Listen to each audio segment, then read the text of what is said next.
Hello, everybody, and thank you for listening to Retold, a Harry Potter podcast, a show for Potter fans of all sorts to tune in and have fun living in the wizarding world just a little more. My name is Barry, and every week I sit down with a new guest host and we go through the Harry Potter books 2 chapters at a time. We also have some fun segments filled with trivia, deep lore, movie changes, and favorite lines. And at the very end of the episode, we have a spoiler section called the Restricted Section. Ooh. This week, we will be covering the final 2 chapters of the Chamber of Secrets, chapters 17 and 18. And I am joined by some very special guests, Kevin and Amanda from the Fox and The Foxhound podcast. For anyone who doesn't know, and we'll talk about it some in the episode, the Fox and the Foxhound is another Harry Potter podcast that I enjoy listening to quite a bit. Kevin and Amanda are a very sweet and lovely married couple that enjoy talking about this universe so much, so it was really cool to have the opportunity to sit down and discuss these 2 chapters with them. Just 2 house elf-keeping things for this week. First, I actually told Kevin and Amanda that they could release this episode a week early on their podcast. So it's already been up for a week on their feed. And it was really cool to see them share this episode in that way and have it up on their feed and share that with all their listeners. And also, they gave me just the sweetest introduction. Love them. But I was listening to the episode on their feed, and something I noticed, nobody said this to me, nobody's made mention of it to me, but something I noticed was that there seemed to be quite a few times, at least I feel like, that I either interrupted Amanda or ignored or maybe didn't hear what she had to say. Again, nobody said this to me, but I caught it a few times in the episode, and I just wanted to apologize to her and let her know that I was not trying to be rude. That was not my intention at all. I think I was just a little nervous talking Potter in front of some Potter experts. So anyway, Amanda, my apologies. You and Kevin both were amazing guests. Thank you for being on. Second, I mentioned last week that I wanted y'all to email in with questions and comments for next week's episode, but I've since changed my mind. We're still doing the emails, so please send those in, but I will read those off in 3 weeks during our fan fiction episode. Next week will be the Best of Book 2 episode, then the Jeopardy episode, and then the fanfic episode. So please send in those emails. I'm not going to read them next week, but I will read them in 3 weeks, just so y'all know. And if you would like to send in those emails, please send me a message at theretoldpodcast@gmail.com or on Instagram at theretoldpodcast. Now, with all that out of the way, time for the episode. Enjoy. 1, 2, 3. Expelliarmus! I'll be in my bedroom, making no noise and pretending that I don't exist. Oh dear, we are in trouble. Where have you been? You shall not harm Harry Potter! 50 points and it goes to her head. I strongly recommend caution. Scared Potter. You wish. I didn't know you could read. Well, hello, everybody. Welcome back to Retold, the podcast where I retell you my favorite story of all time, Harry Potter. And today we'll be reviewing chapters 17 and 18 of The Chamber of Secrets, The Heir of Slytherin, and Dobby's Reward. But I'm never on this journey alone. I always have amazing guests with me. And today I am joined by Amanda and Kevin from the Fox and the Foxhound podcast. Hello, guys. Hi. Hey, what's up, Barry? What's up? It's good to actually meet y'all. Good to actually talk to you. I know we had a little bit of conversation before we aired, but listeners, this is so cool. This is to me, I feel like a much littler sibling talking to experienced veterans out here. These are Amanda and Kevin have their own Harry Potter podcast called The Fox and the Foxhound. It's really enjoyable. But I'll let them tell you guys about it. So take it away, y'all. Yeah, so we started our show back in 2019. At least. Something like that. Yeah. Mm-hmm. 2018, 2019, when we were engaged and Kevin had never read the series. And we went through the entire book series, and now we're kind of well past that into the show, and we just have a blast every week. Yeah, you guys are reviewing the what's the name of the book? All the Young Dudes right now? Yes. We're working through the fan fiction of All the Young Dudes every few episodes. We do deep dives on different characters. Mm-hmm. And we have, much like you, we have certain set segments and stuff that we do too. Yeah. It's a blast. So fun. Yeah. Listeners need to know this right off the bat. I told you guys I was going to tell them this, but it was so cool when I turned on their podcast and heard Southern accents talking about Harry Potter. It's the darndest thing. All right. I'm going to use my Southern's going to come out now too. I feel like such a fake whenever I act Southern around Southern people. Oh, please, no. My wife describes me as aggressively suburban, and so whenever I love that. Whenever people say like, "Oh my goodness, you're so Southern, you have an accent," like you say "y'all," and I'm like, "You guys have no idea. I'm what my wife says I am. All right, I don't hunt, I don't fish. I'm not what you think I am." Neither do we. I say y'all in work texts, like on Teams. I say y'all. It's a good word. It's a good word to use. It encompasses plural you. Yeah. And sometimes you're shocked by something and you even let out a dag. Yeah, I've talked about it with a few people before, but I had one person say something like, I was pretending to be Hagrid in one bit, and I said, and Hagrid goes, "Y'all need to do this, da da da," and the person goes, "Oh, that's funny. It's Southern Hagrid," and I was like, "What are you talking about?" Absolutely be here for Southern Hagrid. I love it. But when I turned on their podcast, they have a segment, and it's called Hits from the Golden Egg, where you guys match up a song to the chapter or whatever you're discussing that week. Right. And Kevin hit every line from every single word from the Grundy County Auction song. I don't know if you guys have heard that, but it's, I have a bunch of listeners in Georgia, the one that's like, "Hey, pretty lady, won't you give me a sign?" And, that it's so, I was shocked to hear him. It was so good. Listen, we've been together 15 years. I've heard it many times. Yes. He's had a lot of practice. Yeah. It's a great song. It's a great song. Yeah. But anyways, I'm so excited to have you guys on today. I know you have a kid and it's getting late, so we're going to hop right into the episode. So my first question that I ask all my guests is their fandom ID, which is, what is your Hogwarts house? Which Hogwarts house are you in? What is your favorite Harry Potter book and your favorite Harry Potter movie, and how you got into Harry Potter? So take it away. You want to go first? You go first. Oh, okay.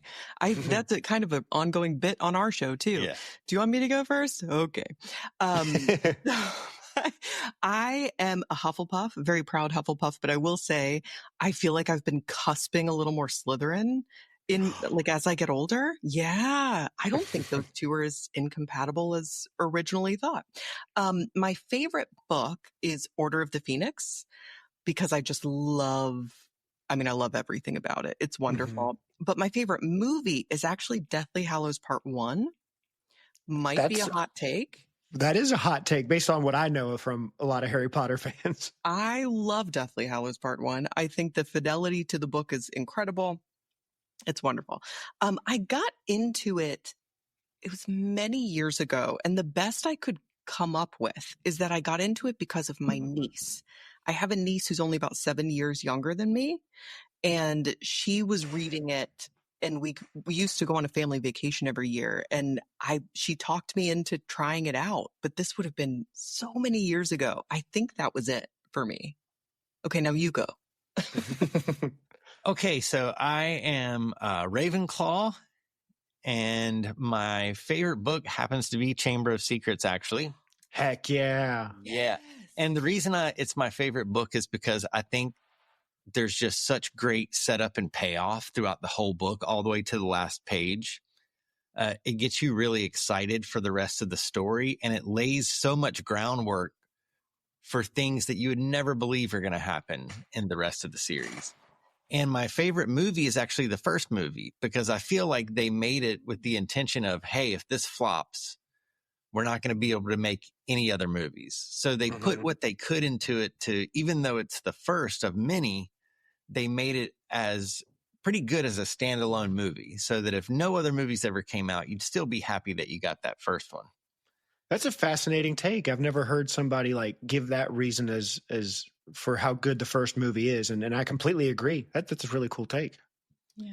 Yeah. And the way I got into Harry Potter was really just doing our podcast. So we were having this conversation, And it was one of those, how have you never read Harry Potter?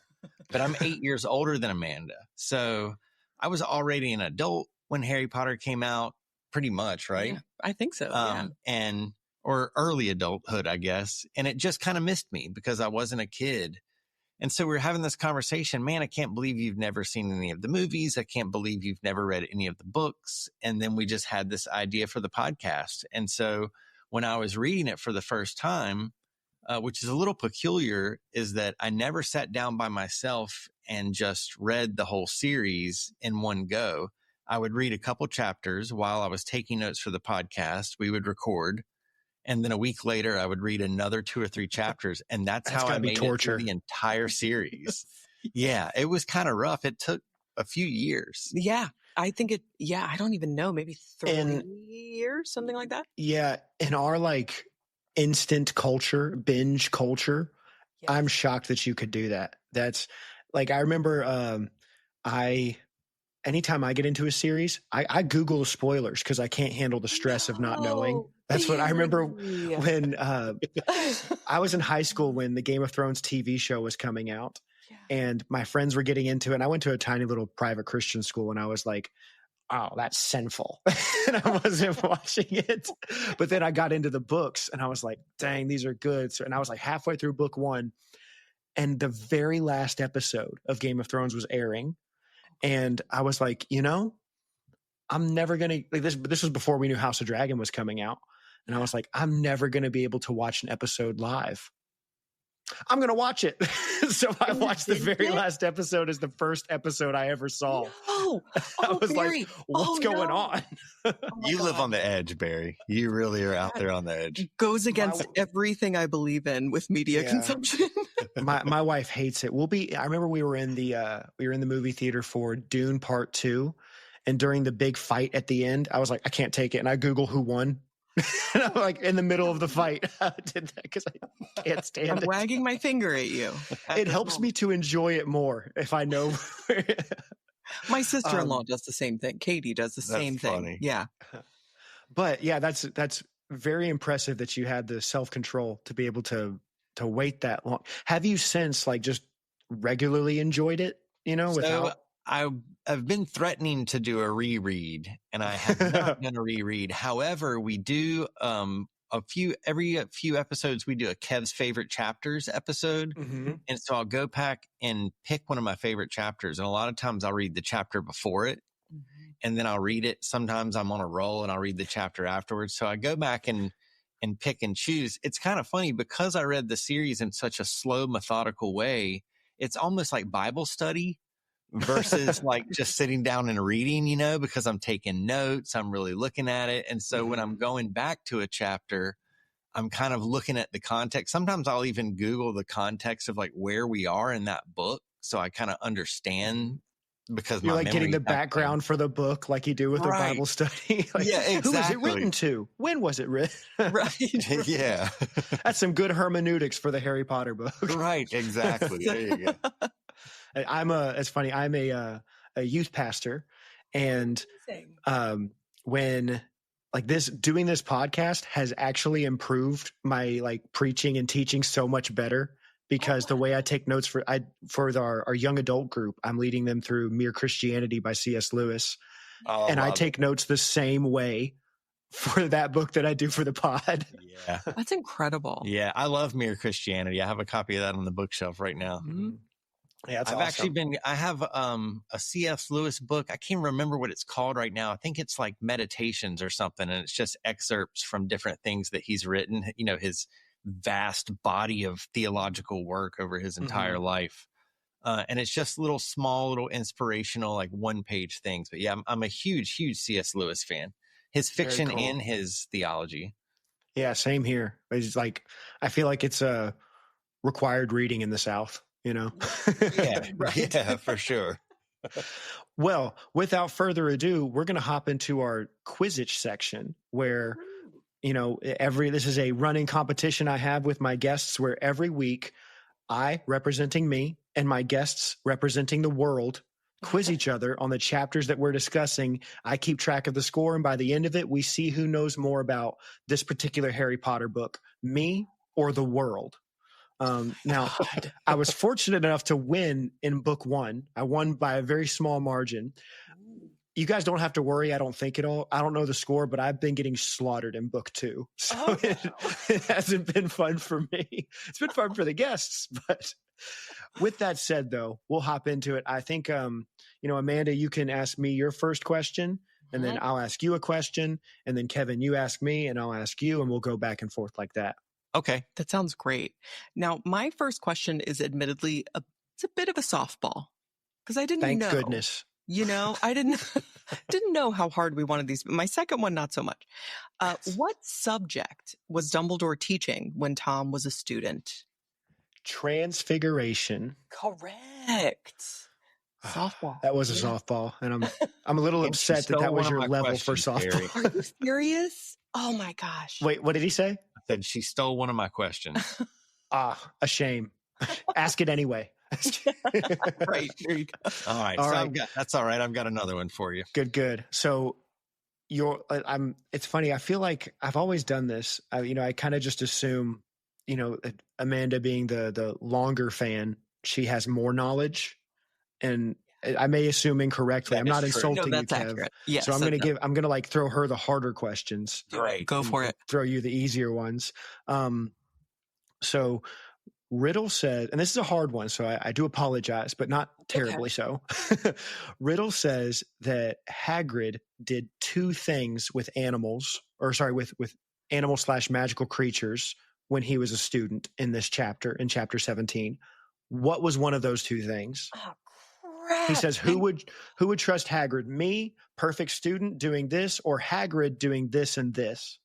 Here's why I want to scream, because I remember reading this earlier today and going, I bet I could come up with a trivia question out of this little bit. And then I was like, nah, and then didn't latch onto it. It's a mean one, I'm sure. Something about spiders and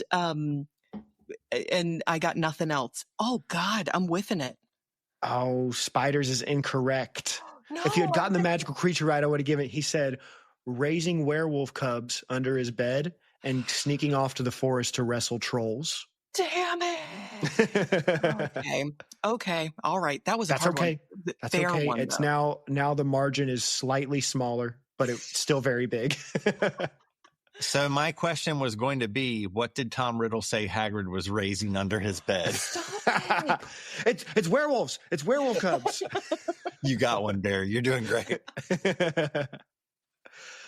Did you want to ask one of your other questions? You guys stole both of my questions. You didn't have 2 more? I have 2 more for chapter 18. Oh, you can say I'm here too, because we do all Quizzits right here. Perfect. What is Dumbledore's explanation to Harry of why Harry can speak Parseltongue? Because he believes that Voldemort put a little bit of himself into Harry. Ding, ding, ding. Yes. Fantastic. All right, Kev, here's your question. What is Tom Riddle's middle name? Marvolo? That's correct. Ding, ding, ding, ding, ding. Not make me look bad. We talked about this. All right, Amanda, what's your next question? So interesting to be on the heels of your last question. This is admittedly maybe a little niche. What is Tom's middle name in the French text of Harry Potter and the Chamber of Secrets? Oh, I don't know. I actually have it somewhere in my notes for a golden snitch, but I don't know it. What is it? Elvis. Elvis. Dadgummit. Elvis. Elvis. It's just too funny. The evil man himself. Yes. Okay, and so your next question is, I'm trying to stay away from my chapter 18 questions so I don't take Kevin's other question. Okay, I'll ask a question, and Kev, if I keep saying Kev because it's sometimes I don't know you like that. Everyone calls me that. Yeah, okay. Literally everyone. Yeah. Even my mom calls me Kev. Very good. If this is one of your questions, we can erase it, and then you can ask me later. But Amanda, how many school rules does McGonagall think that the students broke? Oh man. Is that one of your questions? I don't think so. Okay, good. God. 47? I'll give you a second guess. Think more of a round number. 30. 100. 100. Damn. That's all I'm right. not doing well at this. Welcome to my world. A Harry Potter podcaster getting the questions wrong. It doesn't feel good, does it? Be an expert here. Okay. All right, Kev, what's your second one? All right. So my second question is, what called Fox to Harry in the chamber? The thing that called him to the chamber, it was when... So I don't know if you're looking for a specific line, but I know it was when Harry was saying, like, hey, you suck compared to Dumbledore. Dumbledore's still here, all right, as long as we're loyal to him. He's never truly gone. Yes, it was his loyalty to Dumbledore. Great job. Very good. All right, and then I will toss this question up, and both of you can team up for it. Okay. Okay. All right. Let's do, how many points did Harry and Ron get for their escapades in the chamber? 200. 200 apiece, right? That's correct. I got worried when you said just 200. I was like, no, go a little farther. 200 Go a little farther. Good job. All right. So, hey, 2 to 3, I think that was it. So it's really not much of a change at all. Kevin holding the fort down. All right. All right. Yeah. Maybe I do remember this series. You really Heck do. yeah. And then the audience Quizzits question for the week is, what time does Hagrid return to Hogwarts during the feast? At the feast at the end of the book, what time does Hagrid return to Hogwarts? Man. So you don't want us to answer this, right? If you want to, you can, and I'll just edit it out. But I don't know. beep. A shame. Sadly, you do not get to hear the answer to that question, dear listeners. It's for you to figure out. But what you do get to hear is the update to the quiz score. Who's in the lead? Me or the world? So if you've been following along, you would know that I was not losing as badly as I thought I was this season. And after my showdown with Kevin and Amanda, we have finished all of the book 2 chapters with a score of, drumroll please, 19 to 19. What? It's all tied up, y'all. What does this mean? Who will take the book 2 championship trivia belt? Well, I think this same thing happened at the end of the last book as well. And the true winner had to be decided in the best of book 1 episode. And so we will have to do that very same thing this time around. So make sure you tune in for next week's episode to find out who truly knows more about book 2, me or the world. Anyway, real quick, before we roll out of here, I need to answer your Quizzits question from last week, which was this. What was Harry trying to turn into slippers in his Transfiguration class? And the answer to that question was a pair of white rabbits. Ah, how cliche. Anyway, if you got that right, congratulations. And if you got it wrong, better luck next time. Don't forget, I already asked you what the Quizzits question was for this week in the episode, which was, what time does Hagrid show back up to the feast in the final chapter? So that's your question for this week. If you want to submit your answer, you can do that by emailing me at theretoldpodcast@gmail.com, or you can send me a message on Instagram at theretoldpodcast. Now, back to the show. And that's our Quizzit section. Without further ado, we're going to get into the show. So just for the listeners, the way, if you're new here, the way that this works is me and my co-hosts, we walk through each chapter, kind of recapping it, retelling it, if you will. And at the end, and guys, as I said before, if you want, feel free to interrupt me. You can let me ramble for 5-10 minutes, or you can stop me every other second. I've had hosts do both. So either one is fine. And then at the end of each retelling, at the end of each chapter discussion, I have a few segments at the end. The first one being our favorite lines, where we highlight just our favorite lines from each chapter. And then I have a Transfiguration section where we highlight changes that the movies made from the books. And then we have a Golden Snitch section where we highlight lore grabs and behind the scenes things throughout the chapter. Then we do it all again for the next chapter, and then at the very end of the episode we have the restricted section, or the Chamber of Secrets for this book, if you will. Ooh, and that's where we discuss spoiler related stuff. And so you won't, if you're worried about hearing spoilers or you just like the gimmick, you don't need to worry, because we won't discuss too many spoilers throughout. And that'll be at the end, just for those in the know. And so there you go. Now, before we get started, Kevin and Amanda have already podcasted, as they said, through the entire book series. And back in 2019, they had an episode dedicated to these two chapters. The episode title, I really enjoyed the episode title. It was, and this was in reference, I'll ask you if you can remember who this is in reference to. The title of the episode is An All-Around Good Guy, Also Kind of a Gangster. Dumbledore? No, you were talking about Fox. Listen, it tracks. Yeah, that totally makes sense. All right. So for my opening thoughts, I'm going to share some of your thoughts from this I took a bunch of notes, so we'll see how long this takes, but we'll kind of rapid fire through it. I said this was a special episode for you guys because it was your very last episode before you got married. That was the very last episode you guys made. So, and then you guys took a week off and went on your honeymoon and all that to France, I believe you said. Yeah. France, Yes, that was your last episode as an unmarried couple.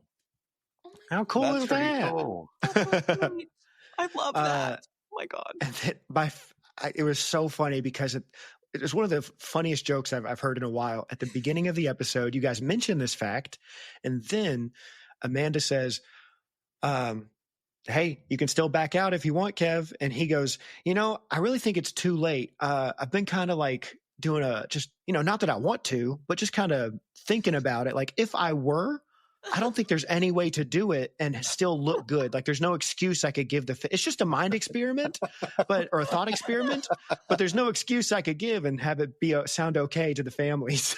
Oh my God. That makes so much sense. I thought that was so funny. Yeah, there was no way I could get out of it clean, right? At that point, you still remember the thought process. Yeah. So clearly, were you joking? Oh, the memories. I also noted that apparently your niece would, in some cute way, says "fooky." I don't know if she still says "fooky" in describing something freaky. I think she is 16 years old now. Yes. But yeah, when she was small, she would say that things are fooky. Instead of spooky. Yeah. Aww. And sometimes she would say pooky. She would say pooky face for spooky face. And now she's got a job and a driver's license. Yeah. No. And then Kevin kept saying Slytherin instead of Slytherin. He's like, I just want to say Slytherin. Sounds better. You made a lot of Fox puns. Sure. Quite a lot of them. Amanda said at one point, I thought this is almost a direct quote. Snakes flick their tongues to smell. I feel like Steve Irwin taught me that. Not me personally, just on TV. I like that you felt the need to clarify that. Not me, as if we assumed you had some deep relationship with Steve Irwin. Right. Yeah, they went to school together. We really need to go back and listen to some of these old episodes. Hilarious. Throughout the episode, Kevin kept referencing the Sword of Damocles over and over, probably about 6 or 7 times. And then at the very end, he goes, by the way, I don't even know what that is. I just wanted to reference it. It sounded like a thing. I still don't know what it is. I only know it from a song from Rocky Horror Picture Show. That's what you said in the episode. Yeah. And I never looked it up either. Okay. There was some song that you guys sang, and I meant to look it up, but I think you said it was by Whitney Houston, with the lyrics, I want to run to you.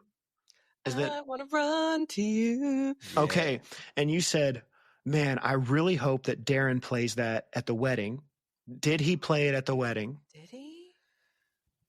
I don't know. We basically gave our friend Darren a list of all the types of songs and specific songs we did not want to hear.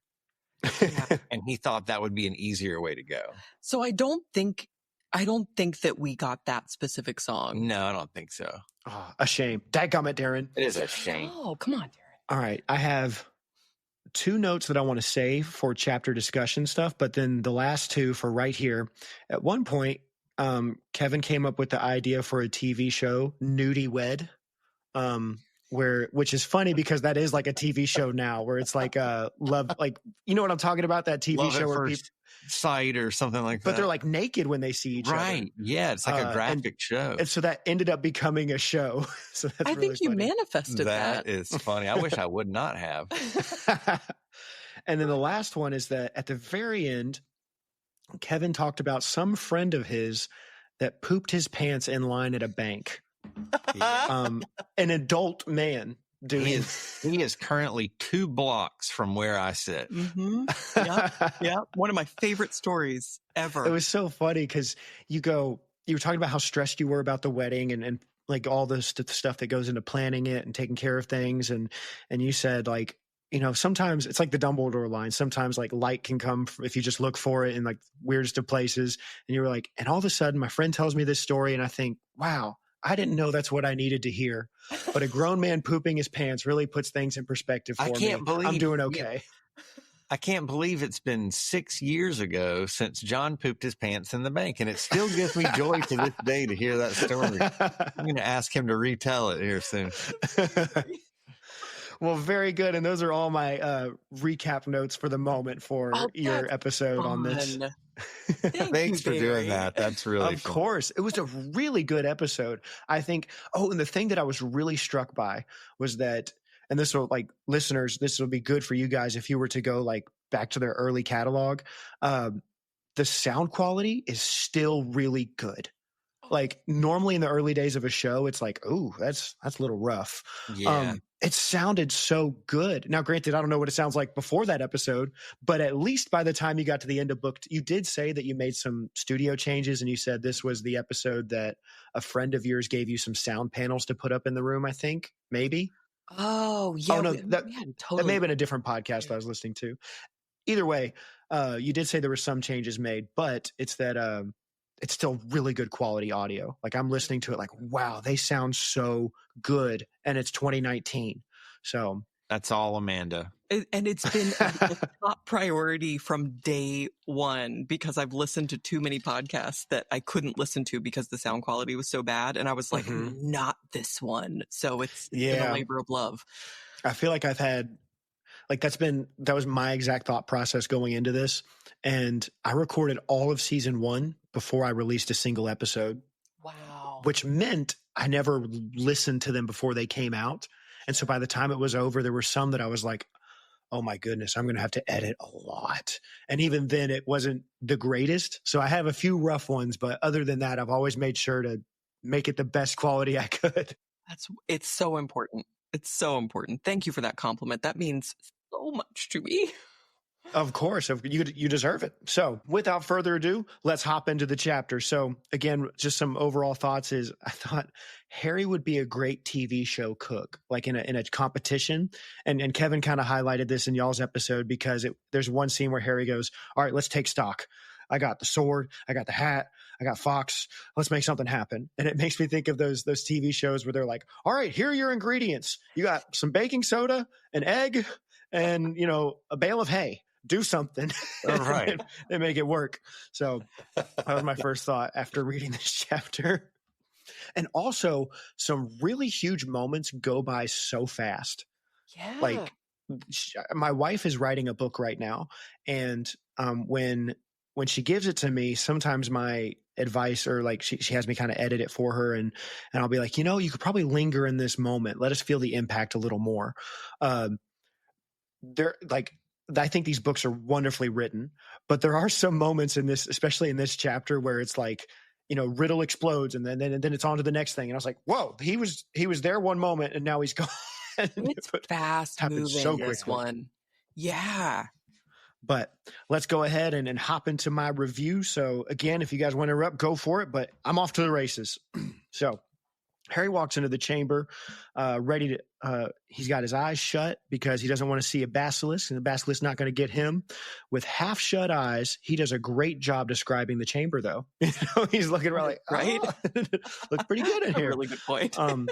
He passes a bunch of snake-like columns, and he gets to the end, and he sees a giant full-length statue of Salazar Slytherin himself. He's probably thinking, wow, in the movie adaptation, we only see his head. Anyway, Jenny's on the floor passed out. With tons of foresight, Harry runs over to her and throws his wand away for some reason. And he checks on Ginny. All of a sudden, Riddle starts speaking to him and says that she won't wake up. And I love that I don't know if you guys know this term.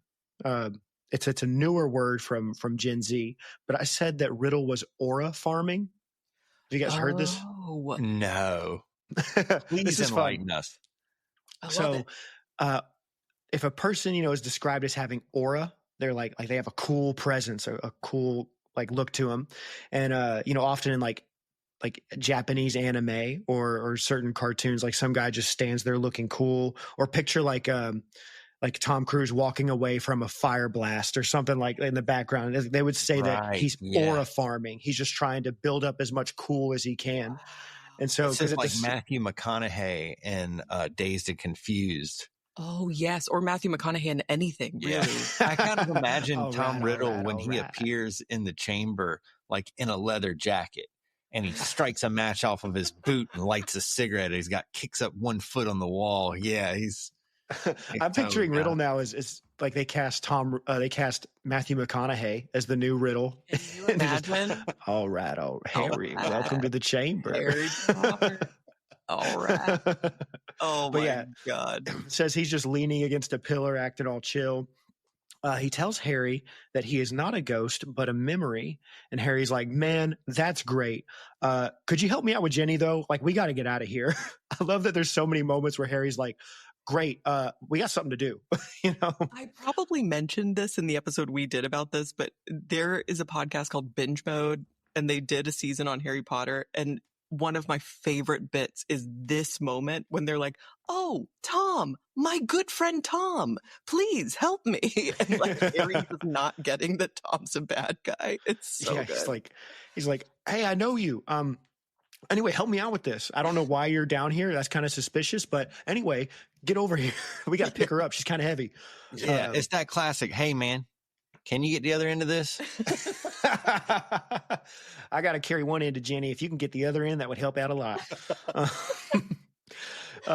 So he's like, we got to get out of here. Also, can you give me my wand, please? I know I flung it aside like I didn't need it, but I was just being dramatic. And I love their back and forth for a bit. It makes Riddle seem like a huge Harry stan. Because, he's like, who are you? Tell me more about you. Like all this stuff. And Harry's just, bro, another time. I love the way he it's like he's almost used to it, even though he's only 12 years old at this point. But he says, I wrote down, Tom Riddle says, I've waited for a long time for this, Harry Potter, for the chance to see you, to speak to you. Look, said Harry, losing patience, I don't think you get it. We're in the Chamber of Secrets. We can talk later. Now's not the time. Get a little celebrity mindset on him. Anyway, Riddle tells Harry that Jenny has been using his diary all year and that he's been writing back to her, slowly manipulating her. The way he phrases it is also really bone chilling. He says, if I say it myself, Harry, I've always been able to charm the people I needed.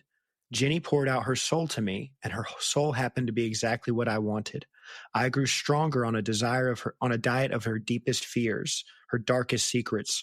I grew more powerful enough to start feeding Miss Weasley a few of my secrets and pouring a little of my soul back into her. And it's like in y'all's episode, you talked about how predator-like that was of him to do. And now one thing that rings, the thing that was sticking in my head during this reread is AI almost, especially with what Arthur Weasley says in the next chapter. Oh, that's so true. Oh my. Eventually, Riddle tells Harry that he's been possessing Jenny, and we find out that he used her to open the chamber and set the basilisk on the Mudbloods and the cat. And I just thought the cat was a funny throw-in. He goes, I went after all those Muggleborns. And that cat, just a random throw-in. Cat. Riddle is a dog person, confirmed. Right. So yes. He makes fun of her diary entries, kind of mocks her a bit. And he says that Ginny tried to get rid of the diary, and that's when Harry found it. Riddle tells us he framed Hagrid, and that's when Harry gets even more mad. I did write Hagrid's school life sounded really cool though. And that was what I mentioned to you guys in the Quizzitch of dang, he's he's sneaking off to the forest and wrestling trolls. That's pretty hype youth. I mean, he really is Steve Irwin. Also, I just had a thought, Barry. Yeah? Isn't a werewolf cub just a baby? Hagrid's got babies under it. It's kind of creepy. Wait a minute. I mean, if you have werewolf cubs, aren't they just baby humans that once a month turn into little puppies? Maybe there's a Hogwarts nursery, and he just goes, all right, once a month I want these kids, and that's it. Once they turn back, she didn't think it all the way through at this point. We're going to put that aside. Yeah. That's food for thought for the audience. But it made me think of like a good old country boy. He's like, I'm just going out to the dark forest, going to wrestle me some trolls. It's a good old mud wrestle. It's a good time. Raise some hound dogs underneath my bed. It's some children, I guess. Anyway. Baby's under his bed. Oh, no. Oh, I don't like that. Fred. That's going to be like my meme for the week whenever the episode comes out. Where? Harry says, Dumbledore probably wasn't fooled by you, though. And Tom says, true. So I couldn't do any more of my secret chambering, but I made the diary with me in it. So one day I could lead another to finish Salazar's noble work. Harry's like, yeah, well, you kind of sucked at that. No one actually died, not even the cat. Tommy's like, true. But I'm on to something different now. That was like so 50 years ago. I'm on to a new thing now. What is it? You, Harry Potter. Harry's like, why me? I wrote down, and as awful as it sounds, I laughed when Riddle was explaining why to Harry, because he calls him skinny.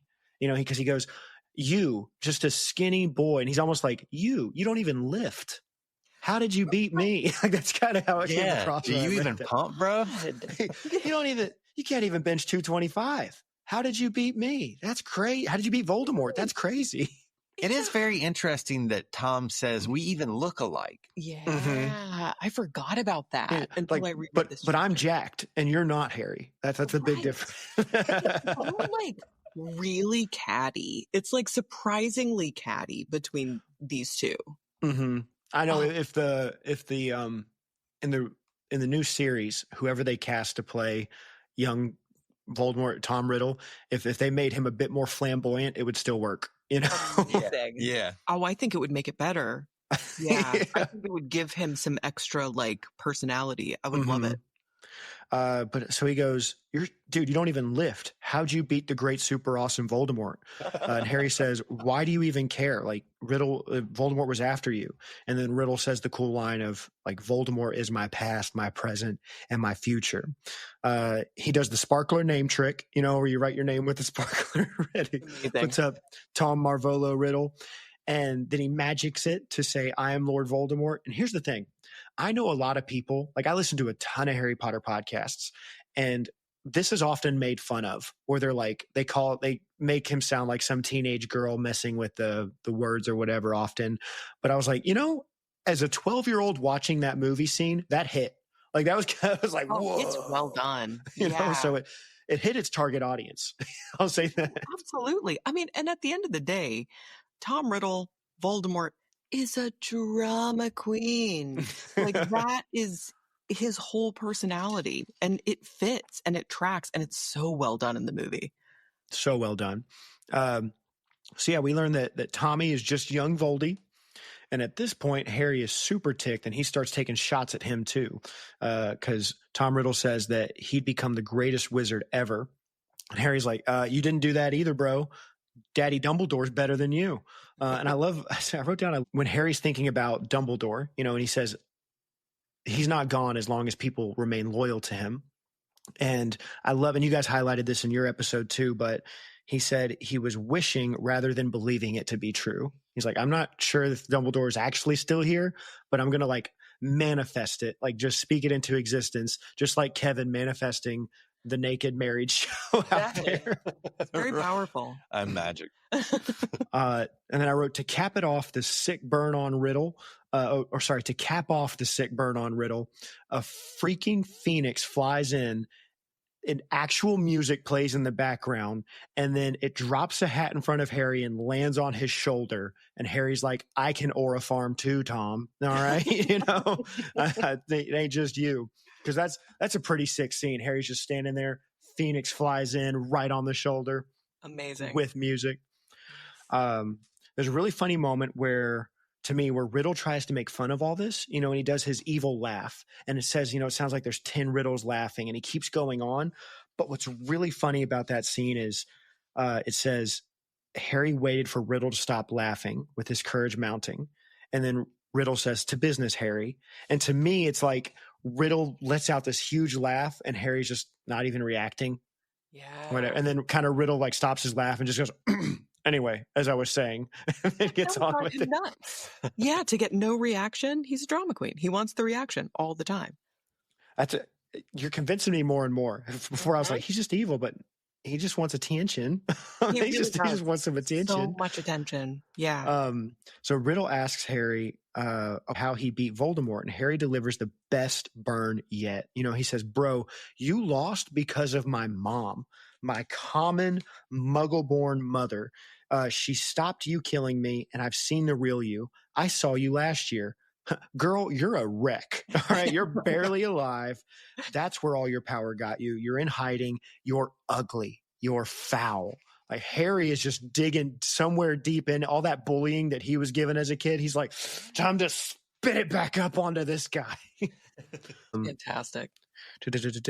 So Riddle, ticked even more, says, "All right, that's all I wanted to know." And he walks over to Salazar Sleethy's statue, speaks some parcel tongue, and out comes the basilisk. Harry, bright idea Potter, says, "Time to go." And he bolts out of there with his eyes closed. He's like, I just got to run. And he just shuts his eyes and starts running. Very similar, I would imagine, to how our 3-year-old runs around in life and fell 3 times in the last hour she was awake today. She might as well have her eyes closed. Yeah. I loved, you told a story on the podcast this week of Kevin took your daughter to the beach and her just climbing up a little sand hill and not knowing how gravity works and just tumbling back down over and over again. So funny. It was really cute. But anyway, so Harry bolts away with his eyes closed, and he gets maybe 2 steps before he just face plants and busts his face open. That part always got me when I was reading it, of like, oh, blood in his mouth. I feel he's just 12 years old. That would have wrecked me. I'd have called it at 12 years old. I'm aggressively suburban. I'm not as Southern as people think. I remember my wife one time, we got in an argument over who's more country, me or her. And I said, "Baby, I do landscaping on the side, and she goes, "Baby, when we went fishing, I had to bait your hook." I was like, "All right, you win." Cause I didn't want to touch those nasty wormies. She might win there. I don't even like touching power bait. But I would never, not in a million years. Mm-mm. But I bring it up to say, when I was 12 years old, I remember my aunt and uncle took me fishing, and it lasted 5 minutes because I fell backwards into a thorn bush and cried, and they took me out of there. Oh, if I would have injured myself to this extent, it would have been my whole personality for 6 months. Mm-hmm. This is my trauma, and I need everybody to know. Yes. So he face plants. I should also mention that Fox flew off of Harry's shoulder, and Harry can hear that the bird is just going after the snake. And to me, I thought Fox probably heard Harry's thoughts when Harry was going, "Listen, what can a bird do against the king of serpents?" Like Harry literally thinks that before this goes down, and Fox goes, "Well, I'll show you what I can do." Exactly. And just goes after that snake's eyes. He flies around, pecking holes in the basilisk's eyes. So now Harry can look around, and it is a gruesome description when it talks when the snake looks at Harry. It says, Harry looked straight into its face and saw that its eyes, both its great bulbous yellow eyes, had been punctured by the phoenix, and blood was streaming to the floor. It's like, that's disgusting. Punctured eyes makes me want to throw up. You think that he just pecked him out, but I guess he's not big enough to pull out the eye. So it's just holes in his eyes with blood coming out. Oh, gosh. I hate it so much. It's a rough description. But anyway, I wrote down, I loved in your episode, Amanda, you were like, and Riddle just has to keep reminding the snake, "Hey, gosh dang it, you can still smell him. Freaking keep doing it," because there's several times throughout the chapter that he's like, "Dang it, snake, get back into action. You can smell." And that's when he delivered the famous, Steve Irwin didn't tell me personally, but I think they can sense through their tongue. I'm so proud of myself for that joke. Harry at this point is still just a small child, and that's a massive man-eating snake. So he's like, "Help me! Somebody, please help me!" Which is fair, a fair reaction from a 12-year-old. At one point, the Sorting Hat gets launched into his hands, and he throws it over his head and says, "Help me again!" And that's when the hat gives birth to a sword. It literally says it contracted. Is the exact word that it used. It so does. I didn't even really make that connection. Yeah, and it just gives Harry a big old boink on the head. And through stars, Harry grabs the sword. Oh, because the sword falls out. Harry grabs the sword, and he has his Aragorn crossed hilt moment. All right, I don't know if you guys are Lord of the Rings fan, but in the Fellowship, when all those orcs are coming, and Aragorn's like, "It's go time." That's aura farming at its finest. Yeah. That's right. Look at you picking up on it already. I get it now. Yeah, but I wrote down Aragorn or Jon Snow with the cavalry charging, all that stuff. And he stares the snake down through blurry vision, though. And that snake lunges at Harry. Harry dodges again. But then lucky number 3, it says like the basilisk struck true. But Harry doesn't miss the snake either. And he braces his feet, thrusts the sword up into the snake's mouth, killing the big noodly boy. But sadly, the snake also got his fang into Harry's arm. And there's, I don't know why I wrote this, but I wrote, there's daggum poison in that fang. I don't know if I was referencing something or not, but it sounds like something you would say. I can hear my dad going, "Hey boy, better put that daggum fang down. There's poison in that fang." You're gonna hurt yourself now. Exactly like his dad. I can vouch for that. I was shocked to hear about. You said again, it's like mother, brother's cousin, but you were talking about your brother-in-law's sister-in-law's dad, who's like 91 years old and still like running 94. around. 94. That's crazy. Yeah. Right? Yeah. But Abraham Lincoln. Yep. Yeah, guys, you got to check out their podcast. It's very good. But anyway, I wrote down, I hate Riddle's gloating because, he comes over and he's like, "Harry, you're dead. Do you know you're going to die?"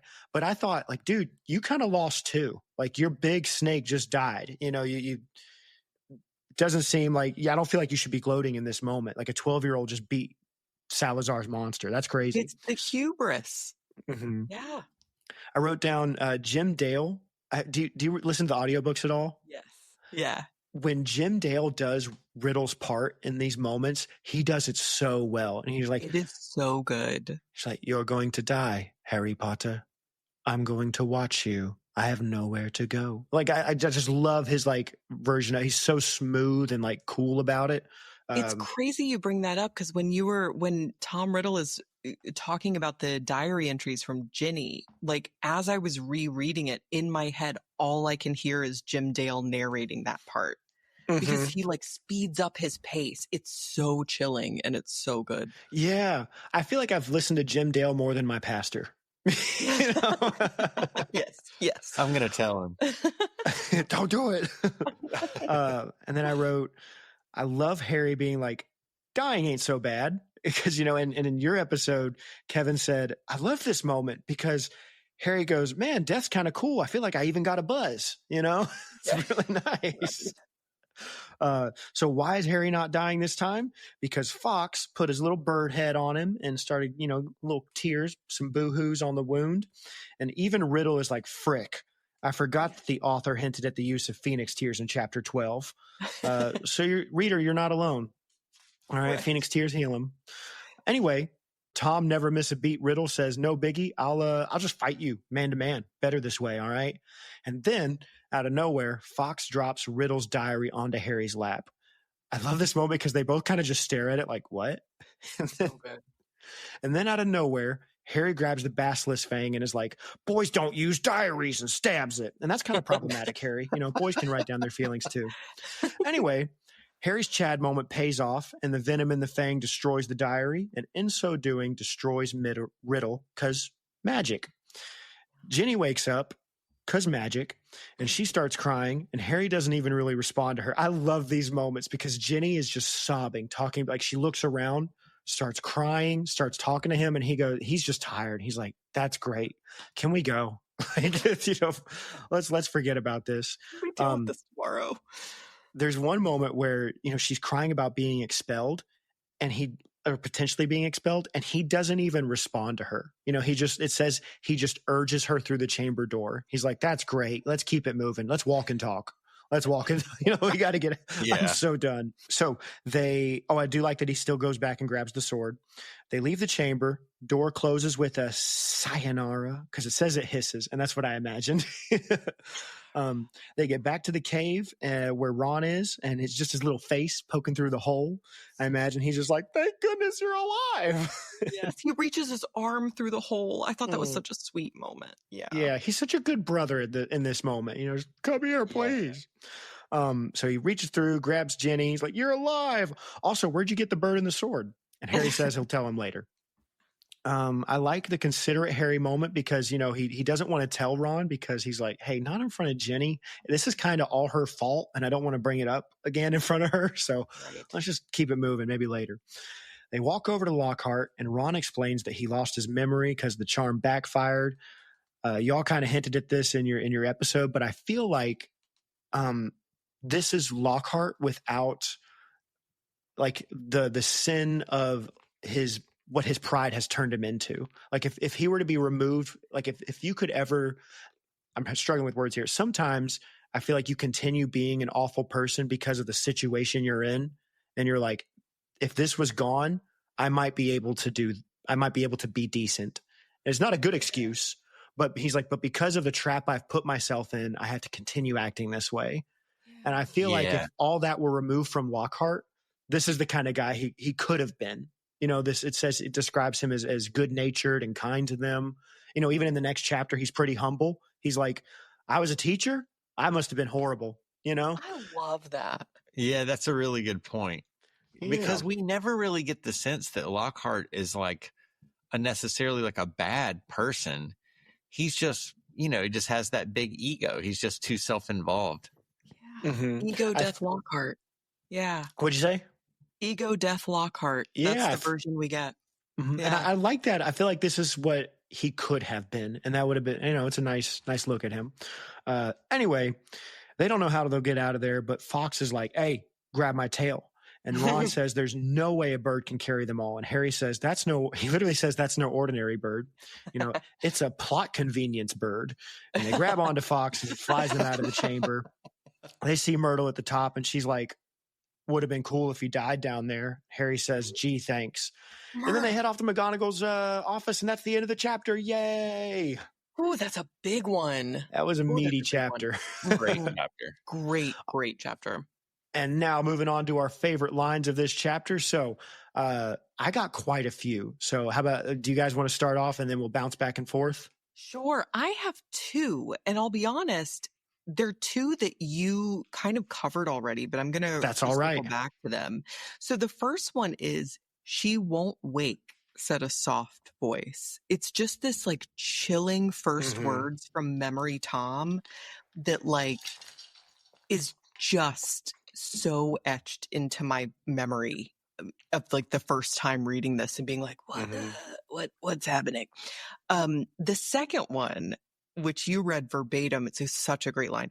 I grew stronger and stronger on a diet of her deepest fears, her darkest secrets. It's just, this guy is... She clicked accept all cookies.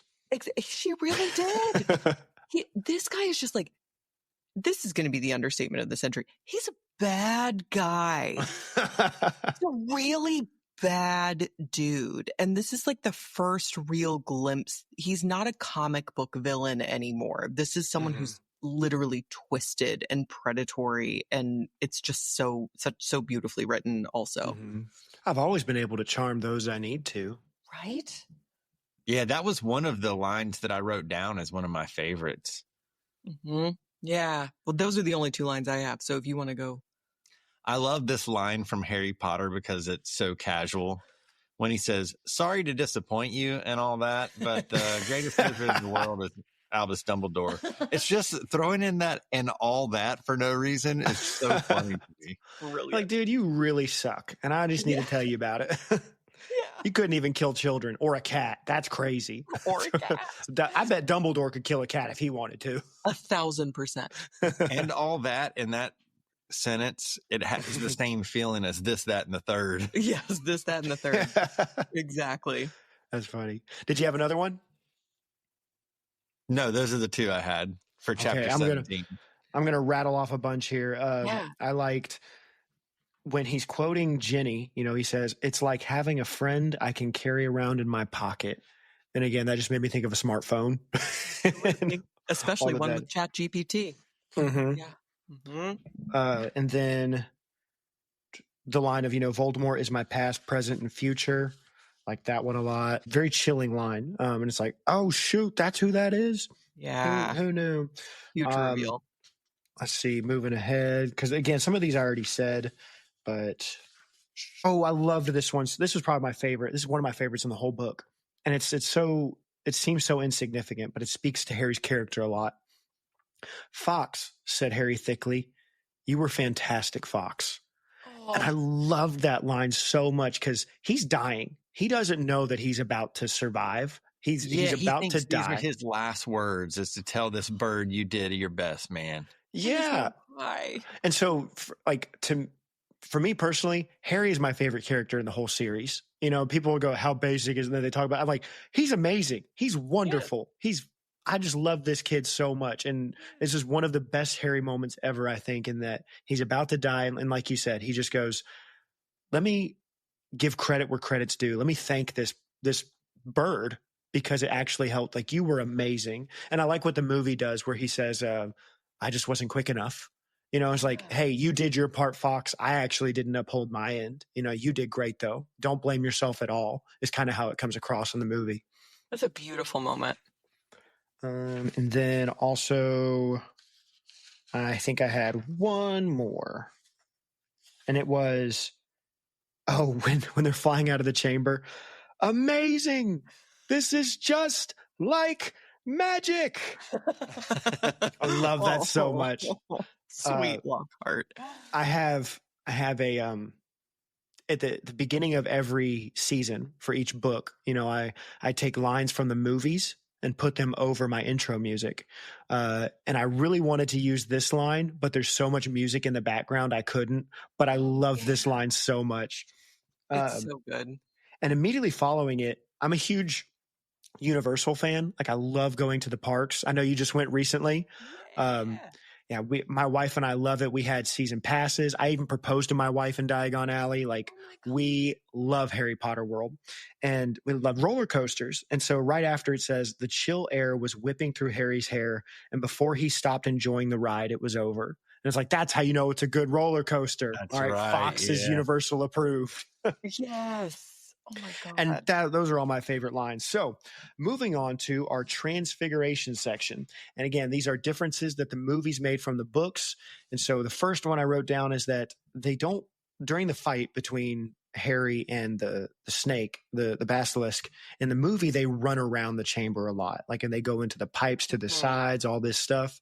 In the book, it all takes place right in front of Salazar's statue, and like all in that single area in the book. The other big change was that I mentioned it earlier as a joke, but in the movie, only the head of Salazar Slytherin is visible. Right. Yeah, and in the book, it's the whole statue. However, J.K. Rowling did confirm that it's because the statue is submerged.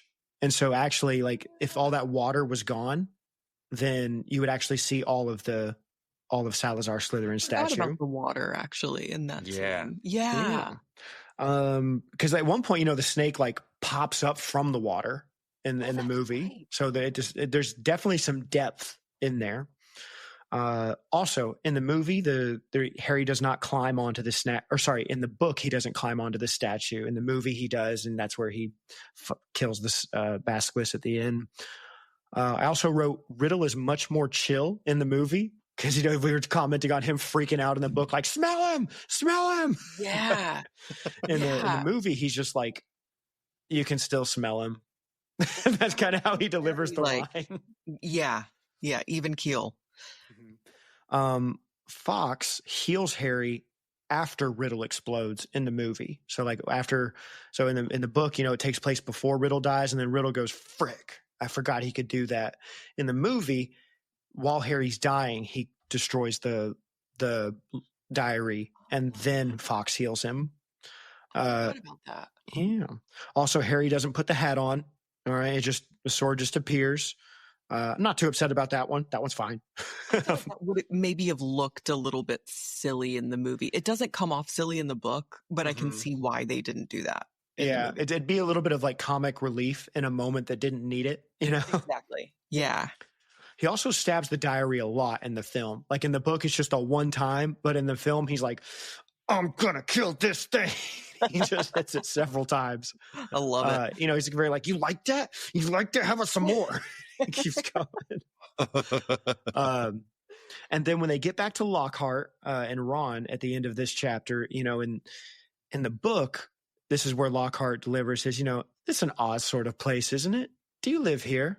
But in the movie, Lockhart says that before Harry leaves. So like it would have been taken place in the previous chapter, and that's when Ron hits him with the rock and knocks him out. Oh, I forgot about all of that. Okay. And then the final transfiguration, they leave out of a cave and not the bathroom in the movie. So in the movie, like in the book we just read, they come back up through Myrtle's bathroom, but in the movie they come out of some random cave on Hogwarts ground. So yeah. And that's it for the Transfiguration section. So moving on to our final section before Chapter 18, the Golden Snitch section. And these are behind the scenes, deep lore grabs, things like that. And so my first one, Amanda, you kind of mentioned it earlier, but Tom Riddle in other countries has different middle names in order to make it work, in order to make the I am Lord Voldemort. And so I looked up just a few of them. Like you said, in France, it's Elvis, and the French versions of Harry Potter, it's Tom Elvis Riddle. In Spain, it is Sarvolo, Tom Sarvolo Riddle. In Italy, it's going to be hard to say, Orvolo Sun. Wow. In Catalan, which I'm not sure what that is, his first name is actually Sack, not Tom. That's SAC. Oh, wow. And then one more is Trevor and Romeo in a few other countries. I didn't know, it doesn't say which ones, but Trevor and Romeo. So if listeners want to look that up. Trevor. Yeah. Freaking Tom Trevor Voldemort, or Tom Trevor Riddle. Trevor Adam Scott in The Good Place. Isn't his name Trevor from the Trevor is freaking Neville's toad. Also, that's right. Trevor. Yes. Oh, that's right. Tom was named after Neville's toad. That's nice. It all makes sense now. What a plot twist. The other one I have is that somewhat of a spoiler, but I'll say it here. Marvolo is his grandfather's name. It's not mentioned here. It's said in book 6. And it's really cool. Again, we've said this before on the podcast, but she kind of, when writing these books, like brainstorming, flip-flopped books 6 and 2. Like originally, all of the stuff that was going to happen in book 6, not all of it, but a lot of it, and some of the Voldemort learning stuff would have taken place here. And the destruction of the diary was supposed to take place in book 6 originally, and then she flipped it. Yeah. And Harry wasn't supposed to go into the chamber until book 6, and her first brainstorming of it. Does that mean that Marvolo Gaunt's name in the French text is Elvis? It has to be to make it work. Elvis Gaunt. Elvis Gaunt. I know the name Marvolo does ring a bell. Look at you. Look at you. Nice. Chamber of Secret stuff, guys. Then the other one I have. So this one's kind of a golden snitch, kind of not. Again, it's a non-canon reference, but Tom Riddle says that he and Harry are probably the only two Parseltongues to be in Hogwarts, like since Salazar, which I thought was crazy. I was like, that can't be, like, you're telling me no other descendant. I mean, I guess it kind of makes sense if Salazar left, and it took a lot, like, with the Gaunts, they live far away and wouldn't go to Hogwarts. So I guess it kind of does make sense now that I'm saying it. But in the have you guys played the Hogwarts Legacy video game? I haven't finished it, but I have played like most of it. Yeah. There is a character in that game named Ominous Gaunt. Oh yeah. I have met him in the game. And he speaks Parseltongue. And so it's a non-canon reference, but he is another person that speaks Parseltongue. I love that game. It's so fun. It's really great. Yeah. Yeah. You just get to live in Hogwarts, and that's all we really wanted, you know? Right. Yes. My other one was Basilisk Venom. All right. I can't say too much about it now, but just keep in mind Basilisk Venom, an extremely poisonous and corrosive substance. It said basilisk venom was extremely powerful and could kill a person within a little more than a minute at most, making the person drowsy and blurry vision before they died. And then it gets into some spoiler stuff, but just hold on to that, listeners. All right. I'm not saying, I'm just saying. And then the last little golden snitch thing I had, I just thought this was interesting because, you know, the author has expressed like Christian, like that she's a Christian. And there's a slight kind of reference to the Bible because Harry is very much a Christ figure in this story. Yes. You know, and I'll explain that more in like restricted section than I have before, but there's a part, you know, so Harry stabs the basilisk through the roof of his mouth, and the basilisk, his fang goes into Harry's arm.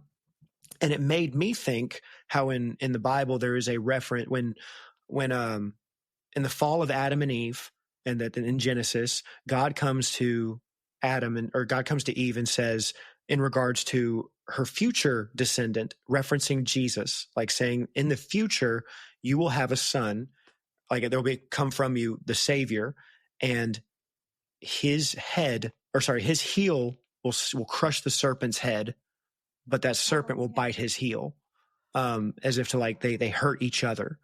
Yeah, and you see this depicted in paintings and stuff too. Yeah.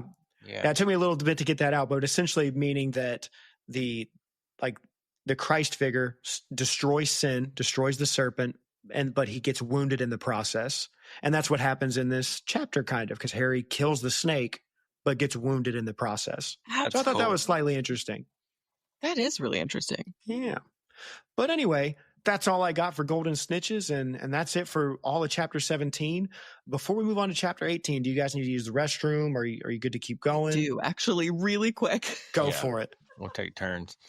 Dude, It's funny watching you hold the book in your left hand but you have one of your fingers in the middle of the book. That is the most pastor thing I've ever seen.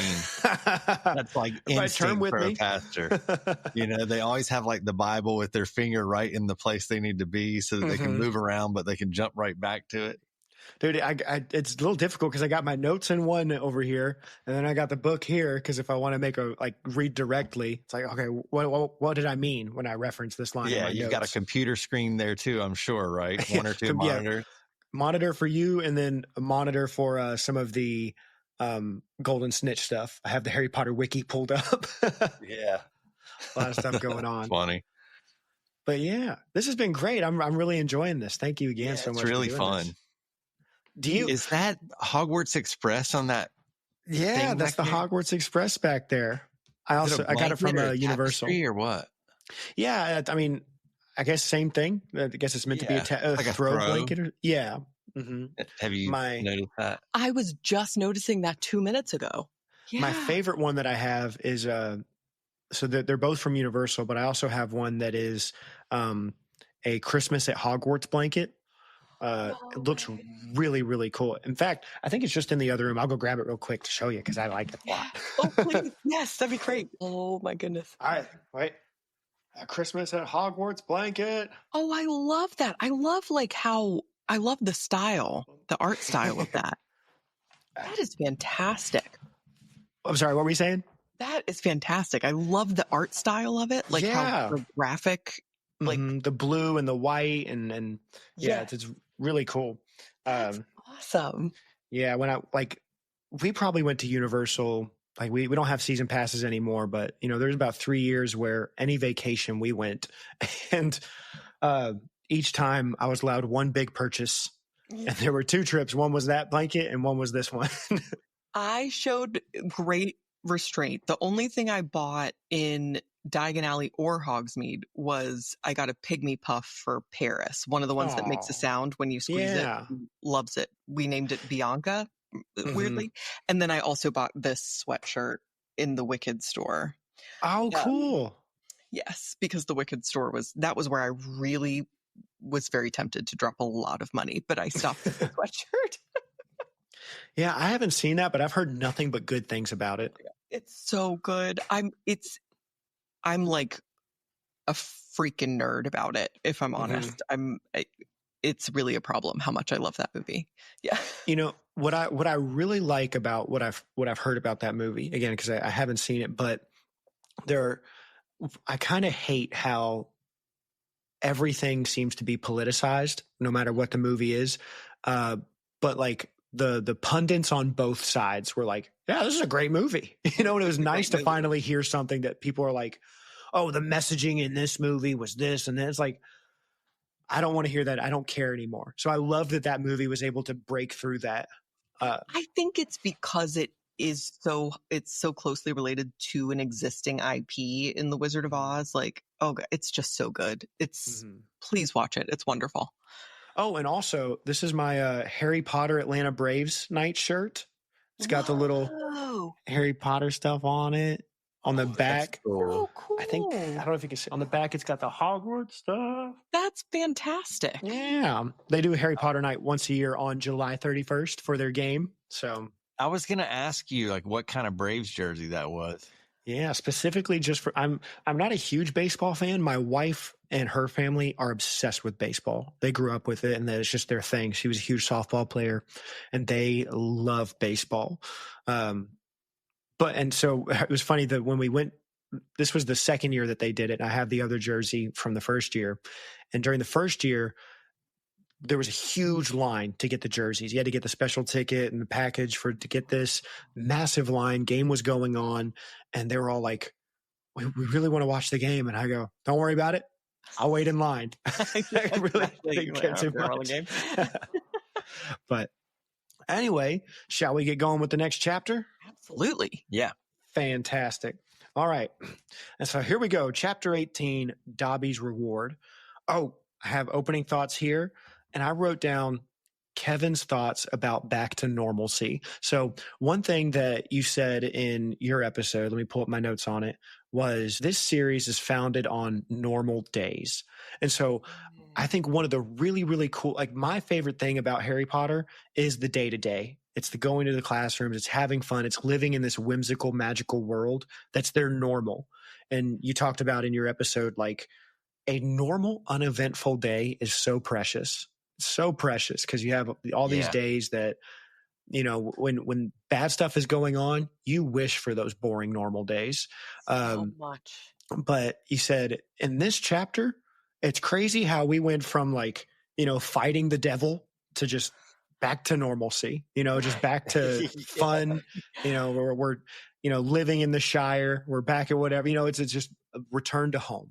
Is what this chapter is really. Yeah, and I think the author does a good job at the end of every book. I think she kind of lands the plane. You know, she kind of sets you in. It's never really like a purposeful cliffhanger, right, or anything like that. It's no devastating drop of information. It's like you have all of this big action, and then she really kind of lands the plane and brings you back to the school and back to the magical world that you love so much. Yeah, very much. You know, based on what you were saying about like movie one of them not knowing if they were going to have another, I kind of wonder if that's how she felt about each of these first two books, because, you know, in the first one, it ends with like the defeat of the current Voldemort. And then at the end of this book, it's like some past Voldemort, you know, and even Dumbledore says in this chapter, I thought he was over in Albania, like just dying, you know, not causing any problems. So she was like kind of leaving the door open, but also if this was her last book, it was a nice way to wrap it up. Cause I've heard that book 3 is when like the deals really started coming in and getting famous and all that. But sure, that makes sense. It is a standalone story, the first two books, really. Maybe that's why she ended up switching the plots of 6 and 2. Cause she was like, I don't know if I'm gonna get there. Total sense. Yeah. So anyway, let's get going. The gang gets to McGonagall's office and they walk in. Molly's like, my baby, wraps up Ginny. I really enjoy when Fox flies off of Harry's shoulder and onto Dumbledore's shoulder. He's like, Papa, he goes over there.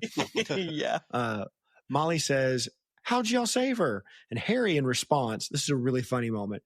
He walks up to the desk in silence and just drops the sword, the hat, and the diary. And I like to picture that in that moment, he like walked up really cool, dropped all that stuff as if that was the answer, and just stayed silent. And then nobody reacted. And he goes, okay, I might as well, I should probably tell you guys then. Right. My gangster moment is ruined. Mm-hmm. And he's like saying, I thought that was really cool. I had that planned out and everything. So anyway, he starts telling them the plot to Harry Potter and the Chamber of Secrets. McGonagall's like, I really prefer Goblet of Fire. And Dumbledore says, shut up, keep going, Harry. Chamber's underrated. Anyway, Harry ain't no snitch, though, and he doesn't know how to say everything. But Dumby bails him out, by explaining that Voldemort was explaining the Voldemort part for him. I liked in your episode, in my shorthand for Dumbledore in my notes is Dumby. I always say Dumby. Mm-hmm. Kevin's was Dumbo. Every time it was Dumbo, and I thought that was really funny. Yeah. And then later on, I start referring to Dumbledore as Harry's grandpa. Yes, and now he's just Harry's grandpa in our canon. Yeah. Gampa. Anyway, Harry ain't no snitch. Blah, blah, blah. Molly and Arthur freak out when they hear that Ginny was possessed. Arthur's like, Ginny, what did I say about trusting AI? Only necessary cookies.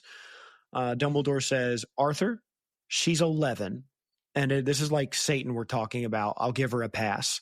And he sends Molly and Arthur and Ginny to the hospital wing to get some hot chocky. I like that he goes, hot chocolate always cheers me up. Ginny, go on and get you some. I know it's freaking July, but, go for it. Good point. He also tells McGonagall that all this excitement sure does make a man hungry. So let's go tell the Kishins we're about to party. She's like, I'm on it. She heads on out of there. And she says she'll let him deal with the boys. And Harry thinks, I just saved the school. Surely. And I like it says ... surely I'm not about to be punished.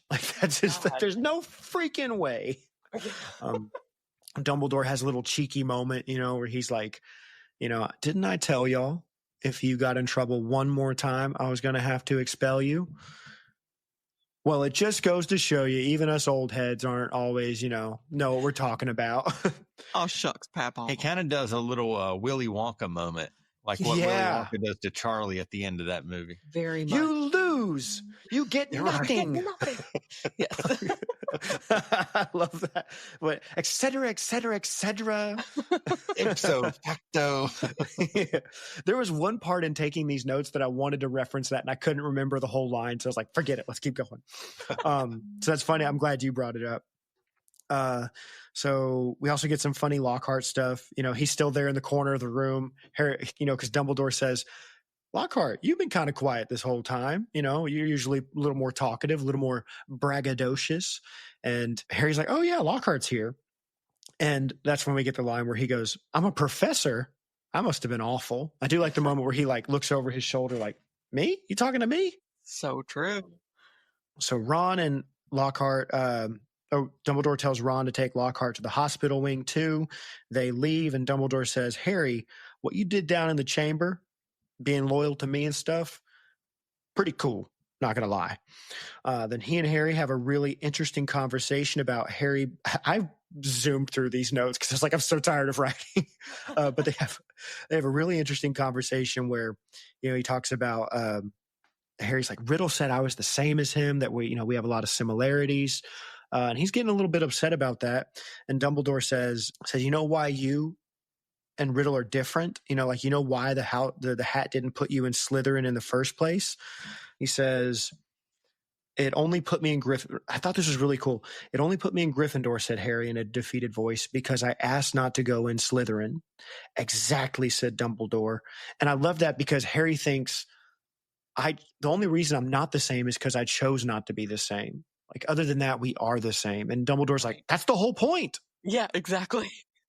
Yeah. I love that. Anyway, Dumbledore says exactly which makes you very different from Tom Riddle. It is our choices, Harry, that show us what we truly are, far more than our abilities. And let's just all admit, spoiler, that's everybody's favorite line. Such a good line. Such a good line. I think I'm going to say it here because I don't think I made note of it in the restricted section, but something from last chapter, a favorite line that I skipped over because I couldn't find it at the time. It was, Harry is shocked when he learns that Tom is Voldemort because he goes, wait a minute, you were an orphan too. And then you went on to kill my parents. Like, what this pain is like. And then you went on to do it to me.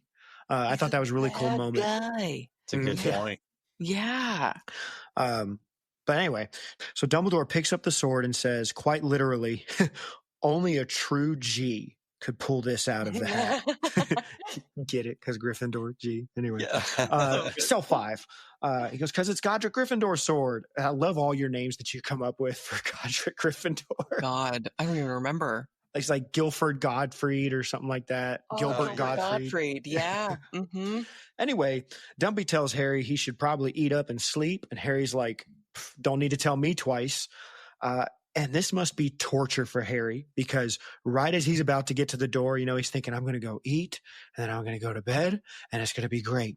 And right as he's about to get to the door, it bursts open and in walks Papa Malfoy all ticked off. Oh, and Dobby's there too. I also love that they never mention in this, they never say in the chapter that Dobby belongs to him. I know it's obvious. And even in the movie, Harry clearly states it, but they never actually say he's his. Obviously you assume it as the reader, but it's never explicitly stated. Yeah. But anyway, I love Dumbledore's reaction to Malfoy when he walks in because it says, good evening, Lucius, said Dumbledore pleasantly. I just picture him smiling, hands under his chin, like, how are you, buddy? What's going on? He's the OG. He's really wonderful. Lucius is like, thought me and the other governor suspended you. And Dumby says, yeah, but they wanted me back. So I'm back. Also, they said you kind of threatened them. That's kind of crazy, right? Dumbledore also tells Lucius that we just learned that it was Voldemort all along acting through Ginny by means of the diary. And Lucius is like, oh, that's crazy. Dumbledore says, would be a shame if we didn't find all this out, though. And Arthur's daughter was the one that was, attacking Muggleborns. Wouldn't be a good look for his Muggle Protection Act. Lucius is like, true, that would be bad. Yeah, that's good connections. And then I wrote down, it's funny, this whole time Dumbledore is being coy about this. Like, wouldn't it be a shame? It'd be kind of bad, like, so being a little coy. Oh, yeah. And Harry just comes in hot, like, you gave Ginny the diary, didn't you? It's like, it's supposed to be good cop, bad cop, but Harry just full bore dives in, like, I know it was you. Isn't it like the Key and Peele sketch where like one of them is Obama and the other one is like Angry Obama? Oh, I've been waiting for that. Yes, exactly. That's funny. Yeah, it's a good reference. I should also mention that this whole time, Dobby's like giving Harry hints. He's like, what is it he's doing? Like looking, hitting himself in the head. He looks at the diary. He looks at Lucius. He hits himself in the head. It's very subtle, really. And then later when Harry's like, oh, got it. He walks away and just twists his ears. It's like part of it. Like, oh, poor guy. Anyway, Lucius says, yeah, well, you can't prove it. So basically an admission. Anytime somebody says that. Right.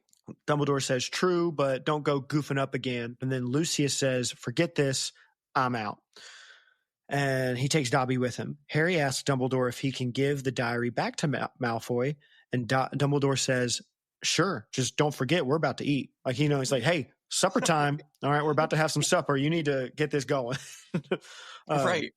So Harry concocts a plan, super genius plan, He takes off his nasty freaking sock, shoves the diary inside of it, chases after Malfoy, and is like, hey, you forgot this. Lucy's like, that's disgusting. Takes the sock off the diary, throws it aside. He gives an 11-year-old a wild threat, or sorry, a 12-year-old, but still not any different really. Right. Like, your parents, you'll die just like they did. Like, holy crap, bro. That's a 12-year-old. Intense. Yeah. And he goes to leave, and he's like, Dobbs, let's go. But that's when he realized, at this moment, he realized he messed up because he didn't just toss the sock aside. He threw it at Dobby. And Dobby's like, Master threw a sock at Dobby. Dobby has found a loophole, and Dobby is free. The best loophole. The best loophole ever. It's especially like the way the movie does it differently. It's like even more of a loophole, like even a bigger stretch, you know? Yes, exactly. Needless to say, Lucius is ticked off and he goes to attack Harry, and Dobby messes him up quick. I like in your episode, Kevin was like, and I'm just shocked at how quickly Dobby just changes sides here. You know, one moment he's serving Lucius and the other he's like, die. And this, whatever this like covenant is with the house elves, Lucius clearly takes it very seriously because he's like, oh, dude, you just lost my house elf. Mm-hmm. You Dang, that was my favorite slave. And it's like, dude, that's crazy. You can't say that. Good luck, Lucius. My Lord. So he tells him, so Dobby messes him up quick, sends him flying down the stairs, tells him to get the heck out. Dobby's the master now. There's in Hogwarts Legacy, you know, like in the PC version, they've now added mods where you can like change things about the game. And, you know, in Hogwarts Legacy, if your character, like there's the basic cast that if you just click a button, you know, he shoots a red spell out of his wand. Somebody went in and like, I don't know how it works, like how modifications work, but they finagled it in computer language and stuff. And they made it to where your character is Dobby. And instead of a wand, he's holding a gun, like a handgun. And he's like shooting at the spiders and stuff, or the dark wizards. And there's an AI generated voice of Dobby that says, Master has given Dobby a Glock. Dobby is free. Okay, that's kind of amazing. So Lucius leaves. Harry and Dobbs have a moment, and at one point says, hey, how come your hint earlier was so crappy? You know, like you said that you know who wasn't involved.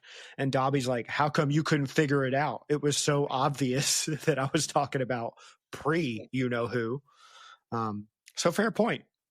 Anyway, it's feast time. And I just wanted to read like this section here, like this whole last or close to last paragraph, because I loved this so much. It's such a vibe to, these are the things that I love to like live in and think about when I'm thinking about the series. Harry had been to several Hogwarts feasts, but never one quite like this. Everybody was in their pajamas, and the celebration lasted all night long. Harry didn't know whether the best bit was Hermione running toward him screaming, you solved it, or Justin hurrying over from the Hufflepuff table to wring his hand and apologize endlessly for suspecting him, or Hagrid turning up 3:30, cuffing Harry and Ron so hard on the shoulders that they were knocked into their plates of trifle, or his and Ron's 400 points to Gryffindor securing the House Cup for the second year running, or Professor McGonagall standing up to tell them all that the exams had been canceled as a school treat. Oh no, said Hermione. And finally, or Dumbledore announcing that unfortunately, Professor Lockhart would be unable to return next year owing to the fact that he needed to go away to get his memory back. Quite a few of the teachers joined in the cheering that great news. Shame, said Ron, helping himself to a jam donut. He was starting to grow on me. I love that. That is so good. That is one of the best paragraphs in the whole series. It's just like all is well with the world. Things are happy. Good thing after good thing after good thing. Top 10 paragraphs in the whole series for me. I love that. It's wonderful. I need to ask Kevin to say Justin Finch Fletchley. Jocelyn Flinchley.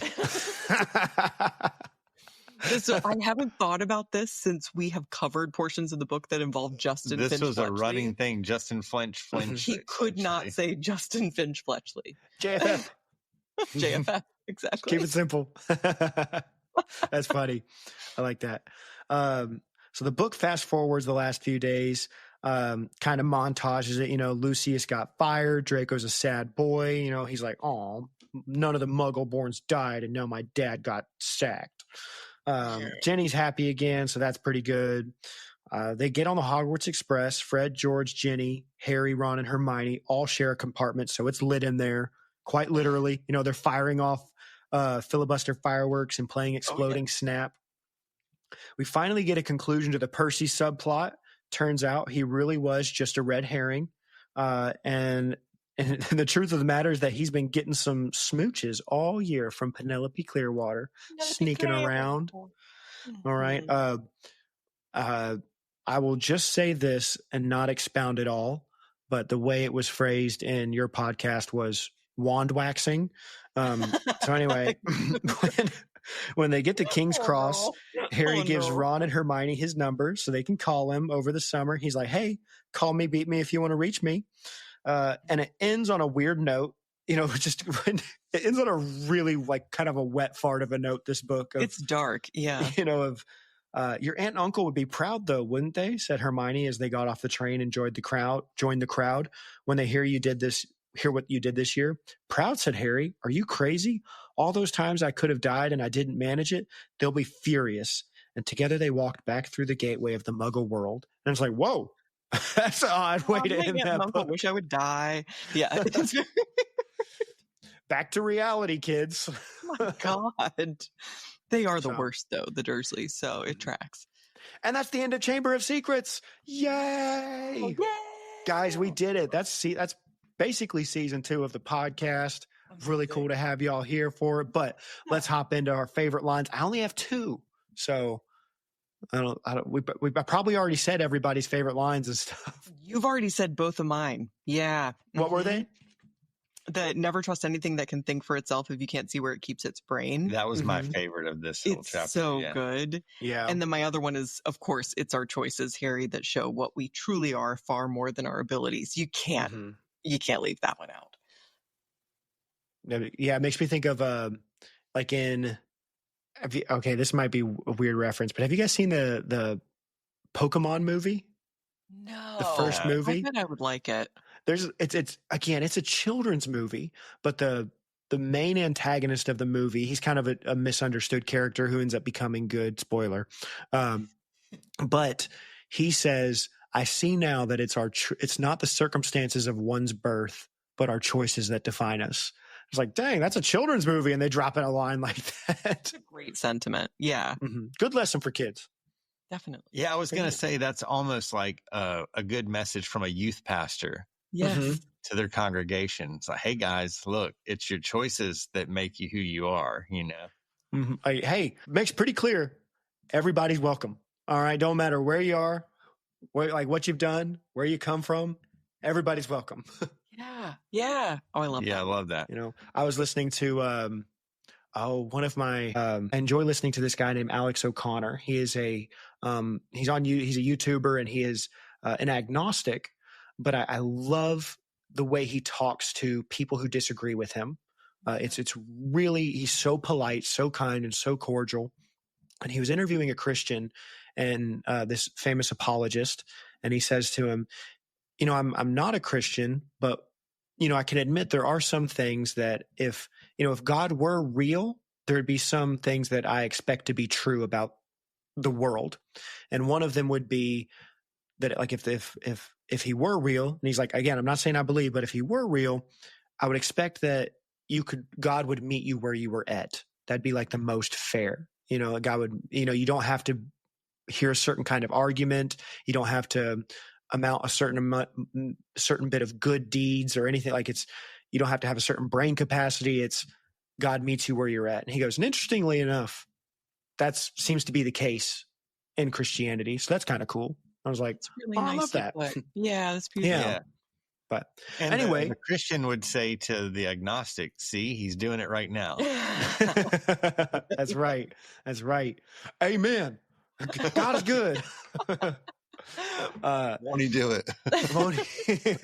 All right, Kev, what are some of your favorite lines?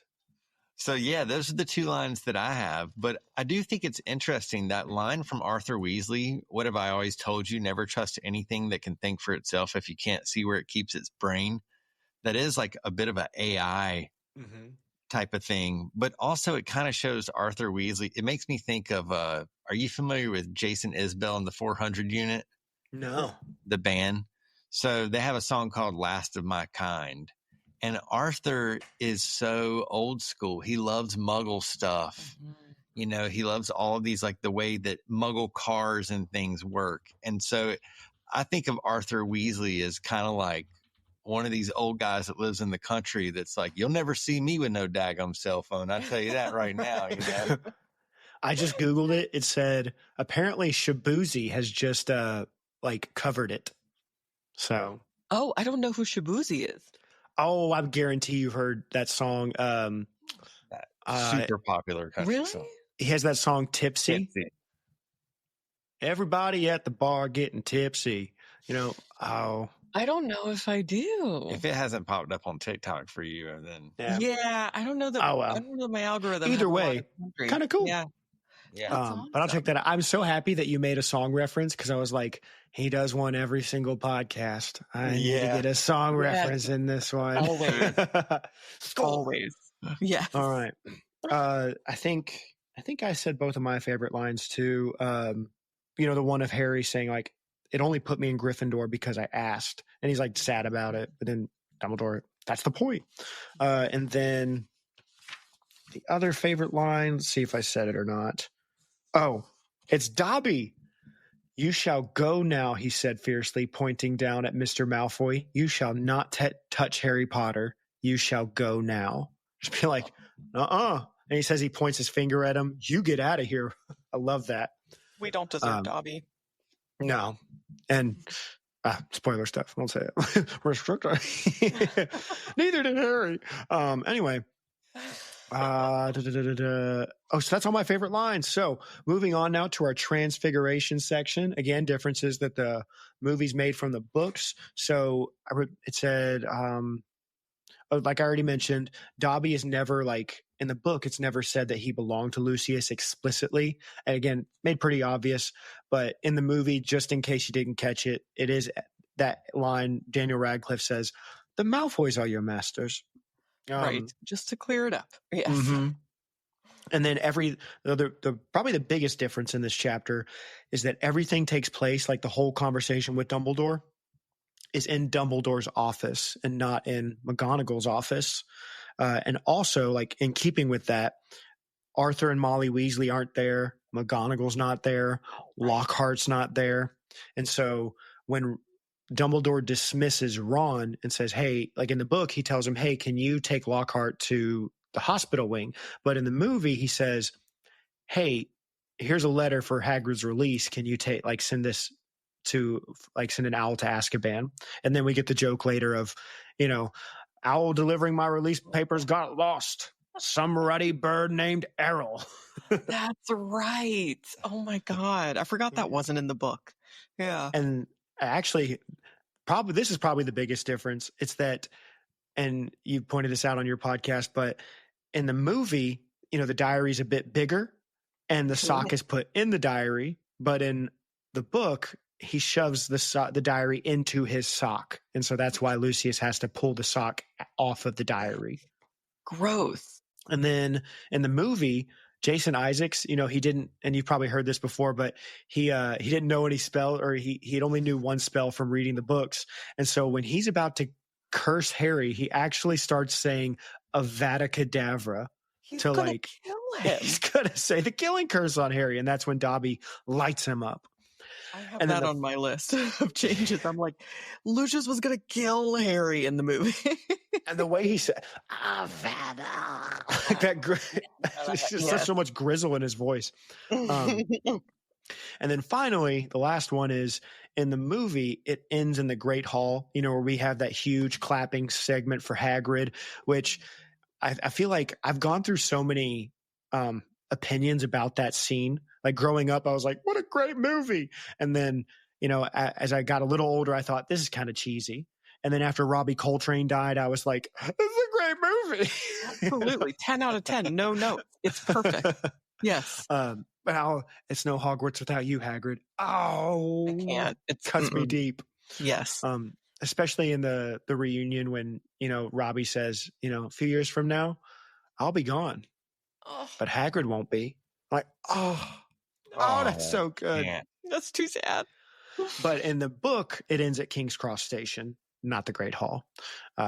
So yeah, those are all our Transfiguration sections. And then moving on to our Golden Snitch section, the little lore tidbits again, little things that you might not have picked up on. The first one is Dumbledore basically admits that this was a restricted section before, but now we can say it. He basically admits that he knew Lockhart was up to no good and that Lockhart had been using memory charms, because he says to Lockhart, Gilderoy, fallen on your own sword you have, Yes.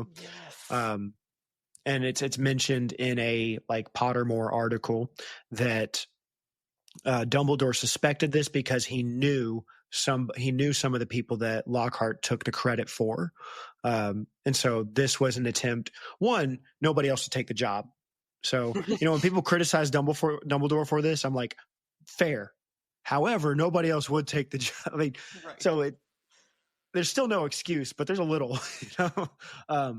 but so he knew all along, and he was hoping that this would out Gilderoy as a fraud, is what JK writes in that article. The other one I had, again, I was kind of grasping for straws in this chapter because there's not a whole lot. Yeah. But, Arthur's Muggle Protection Act was passed, and it's mentioned in this chapter. It was a bylaw written for the Ministry of Magic at some point prior to August 4th, 1992, and was designed to protect Muggles from potentially harmful magical artifacts. It's like earlier in the book, they mentioned like a teapot that sprayed hot tea at its some Muggles that were using it. What a nightmare. Yeah. I know. I remember when I was covering that, I was like, what was the teapot supposed to do?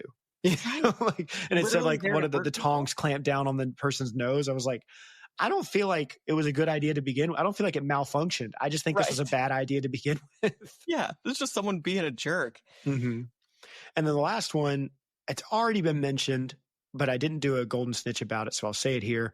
We have Dr. Filibuster's fabulous wet start, no heat fireworks mentioned in this chapter, which were magical fireworks that were set off, as the name suggests, even when wet. And that's about it. Amazing. And so that's all our golden snitches. And so with that ends our like normal coverage of the chapter. So we're about to hop into our restricted section. And so I kind of want to do, like I normally do, just a little close here. And so for all of our listeners that don't want to be spoiled on things, I want to say thank you so much for listening this week. Thank you for being here and for listening through all of season 2. It was awesome to get to share this story with you guys again. Before you get going, Kevin, Amanda, if you could just say a little bit about your podcast again to them, where can they find you? So you can find our show's called The Fox and The Foxhound. Make sure that Foxhound is one word. Mm-hmm. That will help in searching for us. But we're available really anywhere you get podcasts: Apple, Spotify, iHeartRadio, et cetera, et cetera. We have a website, thefoxandthefoxhound.com. You can also listen to our episodes there. We're on Instagram. We are on TikTok, where we don't make as much content for TikTok as much as we want to, but we're there at the Fox. You have a kid, it's understandable. We have a kid. We got a little kid. She keeps us busy. But our social handles are at the Fox and the Foxhound everywhere. And yeah, we release new episodes every Tuesday. Our Patreon members get an unedited cut of our episodes every Sunday, sometimes even a little bit earlier. Yeah, check us out. We'd love to welcome you into the Foxy fam. Oh, yeah. It is, listeners. I encourage you to check it out. I wouldn't have them on if I didn't enjoy the podcast. It's very enjoyable. It's very fun. Lots of silliness and shenanigans getting up to there. It's often very unhinged. Very unhinged. Yeah, and some really good takes too. Like I've learned a lot of cool theories just from you guys, and especially one of the most enjoyable things ever is hearing somebody go through a series for the first time. And so if you go to their back catalog, you can listen to kind of Amanda walk Kevin through the series and react to him. Oh, and this is okay. I'm so glad we're almost to the restricted section now. I can say what I've been hiding. But so anyway, everybody, get on out of here if you don't want to be in this chamber. All right. If you don't know parcel tongue, you can't get in here. All right. See everybody. Bye. Okay. Restricted section. Now for the really cool people. Only the heirs of Slytherin down in here. All right. Yeah, VIP. Exactly. The thing I wanted to mention first, I'll rattle off a few, and if you have anything left, you can say it too.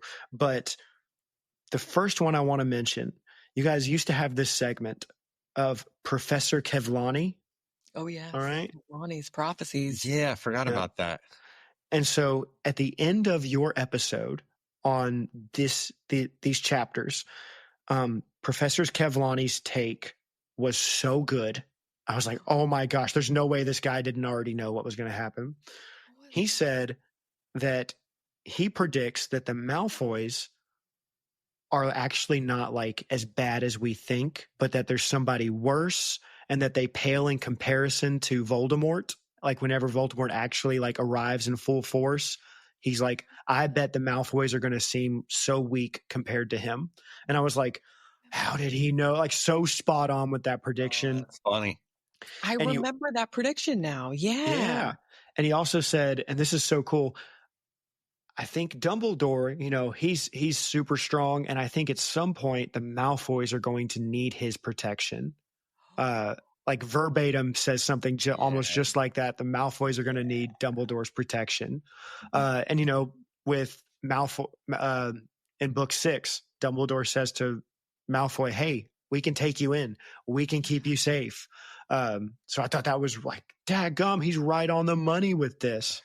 Imagine how many times I had to just keep my face impassive when he made these spot on prophecies like this. Interesting, Kev. Huh. Right. I guess we'll see. Yeah, sure. All right. So good takes there. Other ones, most of what I have here are just like little call outs, not much discussion pieces, except I think for one of them. But one is, we get hints of Riddle's backstory, talking about his mom being the witch, his dad being Muggle-born. Although it's really weird, like it's almost like he's speaking highly of his mother. And I'm wondering if he knew the circumstances of his birth, which are like terrifying and awful circumstances. And we've discussed that on an earlier restricted section, but also I wrote down like his hatred for Muggleborns is a bit nonsensical. Yeah. And, it speaks to like anybody who's an evil dictator and Hitler-like, their hatred is nonsensical. It's always, yeah. But just because his dad is a Muggle, like his dad was just a basic Muggle, and here he is hating, like it's like you're not even hating other, you're just hating slightly different. Yeah, absolutely. We also get hints of like Horcrux stuff. So I wrote down, and I think this is the first like obvious Horcrux stuff in the series. And again, making sense because that stuff comes up in book 6 with the transitions. I wrote down on page 329. So Dumbledore's talking about Tom Riddle, and he said, he traveled far and wide, sank so deeply into the dark arts, consorted with the very worst of our kind, underwent so many dangerous magical transformations that when he resurfaced as Lord Voldemort, he was barely recognizable. And people talk about how who Voldemort ends up becoming is not even human anymore because he split his soul up so many times that the final state of him isn't even close to something that is human-like. We also get, again, hints at the power of basilisk venom. The rest of that article talks about how it's one of the only substances that could actually destroy a Horcrux. And I think the only thing we really learn is basilisk venom and fiend fire. It's like the only things that actually kill a Horcrux. Right. Yeah. Mm-hmm. Yeah, I think that's it. And the Sword of Gryffindor, but that's because it's goblin made. So it's like all goblin made stuff. I don't know. That's always it's because the Sword of Gryffindor absorbed the venom. Oh yeah. Okay. Yep. Oh God, I'm rusty on my lore. That's all right. We also get hints that Harry is a Horcrux in this chapter. Mm-hmm. Let's see on page. I wrote it down. Oh, again, what the question you asked me, Kevin, at the beginning of like, how come Harry can speak partial tongue? Well, I think it's because Voldemort put a little bit of himself in you. Voldemort put a bit of himself in me. So again, the I wonder if anybody was anywhere close to theorizing it. I doubt it, obviously, but There's no way. It's cool that it was so far planned. It's like, what's crazy to me is if I can never do a surprise for my wife, hardly ever. It took everything in me to keep the proposal in Diagon Alley a secret. It took so much because The anytime guy who I do spoils books and movies for himself is no good at surprises. no good, dude. I know it sounds obvious when you say it out loud, but like I just keep thinking I want to tell her the good thing I did for her. Oh, I totally want her to get know. that. I completely get that. So anyway, before I get to my discussion one, let's see if these other call out ones. I wrote down Dobby apparates in Hogwarts, which is, significant because again, only house elves can, but it hasn't been stated yet that you can't operate in and out of Hogwarts. So Dobby does do that at the end of like the time that we see him talking to Harry at the last chapter. And also Ron calling Harry on the telephone does not go well. It doesn't happen until book 4. But I just thought that was funny when Harry gives him his number. He goes, "I taught your dad how to do it," but it doesn't go any better. Well, no. Okay, so I have 2 little discussion pieces. One was Tom Riddle takes Harry's wand, and he says it. He basically implies he's going to use it on him before the diary shows up, and Harry stabs the diary. And I was wondering, would that, based on wand lore, would that have even worked? Like, could he have done anything to Harry with it? Because it's not like he wrestled it away from Harry or won it from Harry. It was just on the ground. So I don't. Considering what their wands do to each other. Yeah, that they share a core and they. But then I wonder if the fact that it's a memory version of him, so before he's kind of truly committed all the atrocities, does that matter? Oh, I think that's super interesting. Yeah, that's deep. Yeah, we could have gotten a big spoiler right then if he tries the spell and it's like, why isn't this working? Why isn't this working? Right. Oh. You can so still I just thought that was interesting. What'd you say? You can still smell him, you stupid snake. Tom's just, where is he? I don't know if listeners will be able to hear me sniffing into the microphone there. There you go. Anyway, the last one that I had in the movie, so I didn't say this in the Transfiguration before because it is a spoiler, but in the movie, Tom says that the snake will not obey Harry, only him. However, I don't think that's true because the Tom in the diary is a Horcrux. Harry is a Horcrux from the same person. So I think if it's not like that's Voldemort and that's Harry, they're both Horcruxes. So I think and Harry lost his ability to speak Parseltongue when Voldemort died. And so that's clearly anytime he speaks Parseltongue, that is definitely the Horcrux. And so I think if he doesn't say that in the book that he can't command him. Harry just never thinks I'll speak Parseltongue at him. Right. But I think if Harry were to have commanded him in the book, he would have listened. I think so too. I thought that was interesting. In this reread, I found myself, and maybe I've wondered this before, but I don't know. I found myself wondering, why doesn't Harry just try to talk to him? Try to command the snake to do something else. But I mean, this is also a 12-year-old, who has just recently learned he can speak Parseltongue and doesn't really understand it. But I think you're absolutely right. I think he would have been able to control it. Yeah, I just thought that was interesting. Yeah. But that's all I got for the restricted section. Did you guys have anything you wanted to mention? You covered everything I had on my list. Yeah. Awesome. Fantastic. Well, that about wraps up the show then. And so, listeners, now that we've reached the end of this book, what we will be doing in the following weeks is next week we have a best of book 2 where, me and a few of my friends will come on and we'll talk about our favorite chapters, our favorite lines for the whole book. And play a little bit more Quizzitch, stuff like that, like we did at the end of book 1. So we have a best of book 2 episode, and then we have our book 2 Jeopardy episode, massive Jeopardy game, where we go through all of book 2. At the moment, that my book 1 Jeopardy episode is performing so much better than anything else I've done. People love it. It's so much fun. And so those are your next two. And then we'll have a special fan fiction episode.